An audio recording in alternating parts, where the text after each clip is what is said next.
मियां जावेद लतीफ साहब, आप भी जेल में गए, आपके पीछे कोई आया नहीं, शेखुपुरा से भी कोई नहीं आया। तो मैं ये तो नहीं समझता कि शेखुपुरा के लोग जो है वो पावरफुल नहीं है या बुजदिल है। मैं तो नहीं समझता। मैं समझता हूं कि उन्होंने कहा ओके यार, जो हो रहा है ठीक ही हो रहा है, स्टैब्लिशमेंट ठीक ही कर रही होगी। लेकिन मैं जाती आपकी बात नहीं करता, हम जरा बड़े लार्जर पिक्चर पे आ जाते हैं। ये अगर जिस तरह जुबैर साहब फरमा रहे हैं 5 अगस्त को, तो फिर यहां पे जमे गफीर होना चाहिए। लेकिन मुझे पता है आप और आपकी पार्टी और आपकी गवर्नमेंट सेटिस्फाइड है कि अवाम ना पहले कभी निकली थी, ना आप कभी निकलेगी। अब तो उनके बेटे भी नहीं आ रहे। What's your take sir? शुक्रिया कामरान शाहिद साहब, मगर बड़े एहतराम से इख्तलाफ करने की इजाज़त चाहूँगा आपके मौक़िफ़ से। बात यह है कि जो आपने बात की ना लोकसभा में पाकिस्तानी फ़ौज के चर्चे, इससे तो हमें बड़ी खुशी है, बड़ा अच्छा लगता है। आपने दूसरी बात की कि हमारी फ़ौज का मुकाबला कौन करेगा, हमें फ़ख्र है इस बात पे। हम चाहेंगे कि हमारी फ़ौज का कोई मुकाबला ना करे। आपने तीसरी बात कही कि फ़ौज के एहतराम में लोग नहीं निकलते, यहाँ तक तो ठीक है, मगर यार ये अगर आप जो लॉजिक पेश कर रहे हैं ये मुनासिब नहीं है। वो इस तरह कि भाई फ़ौज का अदारे का एहतराम बहुत था पहले, बहुत था पहले, और उसका हर जमात के जो हामी होते थे, हामी होते थे उस अदारे या अदारा जिसको सपोर्ट कर रहा होता था, 25 से 30% वोट उसकी हमायत का सुन के लोग दिया करते थे। ये एक हकीकत है। मगर एक वक्त आया कि जब फ़ौज की क़यादत ने, उस वक्त की क़यादत ने जब जब इलेक्शन पहले होते आए हैं, तो उनकी अमाल, उनकी पॉलिसियों, उनके जबर की वजह से लोगों ने फासला कर लिया। और नतीजा ये निकला, आपने फिर देखा 2018 और 2024 के इंतखाबात, कि जिसके साया जिस जमात पे होता था उसको लोग वोट देना कम कर देते थे, लोग दूर हो जाते थे। वजह क़यादत की थी, फ़ौज की नहीं थी।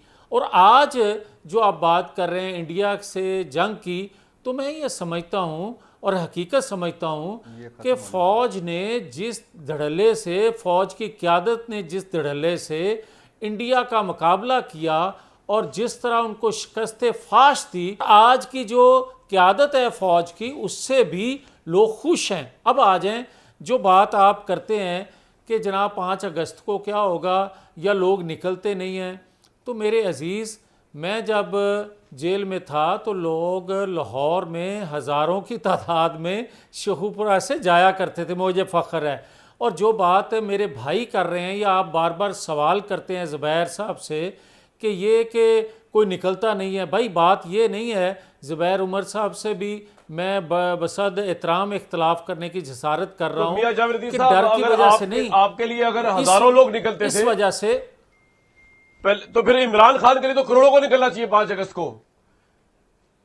आप आ जाएं, मैं अर्ज़ करता हूँ वजह यह है कि जो नहीं निकलते या आपको निकलते नज़र नहीं आते या थोड़े निकलते नज़र आते हैं, जो अदवार आपने गनवाए, जुल्फ़िकार अली भुट्टो का, बेनज़ीर का, नवाज शरीफ साहब का या इमरान का आप गनवा रहे हैं, कोई पाकिस्तानी अपने अफवाज से मुकाबला नहीं कर सकता।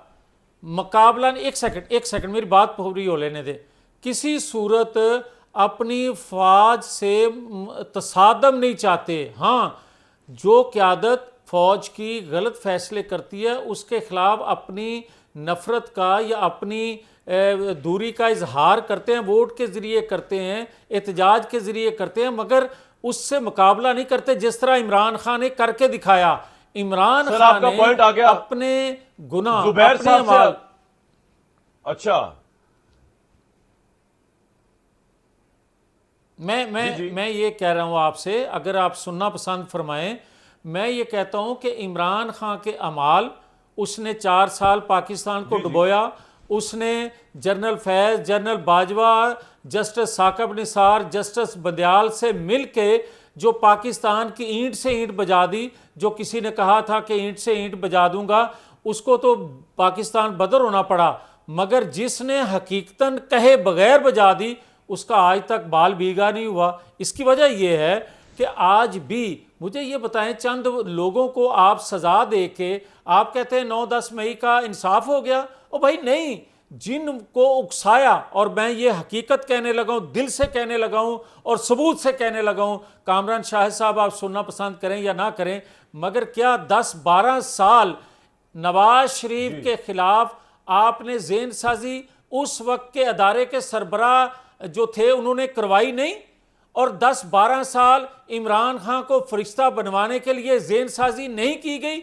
और मसल्ह अफवाज के खिलाफ आज भी जो हजरत सराई हो रही है, या सोशल मीडिया पे आप जो कुछ सुन रहे हैं और जिस नफरत का इजहार किया जा रहा है, लोग इस वजह से यकीन कर रहे हैं, कुछ ज्यादा नहीं, कुछ खास तौर पे इंडिया की जंग के बाद इसलिए कर रहे हैं कि उस वक्त आप इमरान खान से यकीन करवाते थे कि जो इमरान खान कह रहा है वो यकीनन ठीक कह रहा है। उस वक्त आपको जरूरत थी नवाज शरीफ के खिलाफ उसकी आवाज बुलंद करने की। आपका पॉइंट